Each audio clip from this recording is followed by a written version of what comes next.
The overall goal of this procedure is to successfully design, express, and isolate recombinant biotinylated proteins that can be incorporated into a variety of applications, such as probes, sensors, drug delivery, and tissue engineering.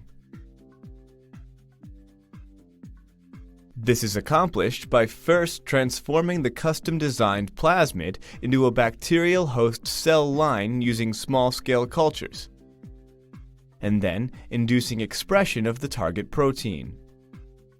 Next, the presence and solubility of the target protein is determined in order to formulate proper purification procedures. Then, the procedure is scaled up to produce larger yields of the target protein, which are then isolated using affinity chromatography techniques. Finally, the proteins are purified and then concentrated for downstream applications and analyses. Ultimately, SDS-PAGE and FPLC results verify that recombinant proteins have been successfully isolated and purified, and the proteins are further tested for functionality. The main advantage of recombinant protein engineering is it allows us to create large-scale or milligram-scale quantities of custom-designed proteins to meet our exact scientific specifications.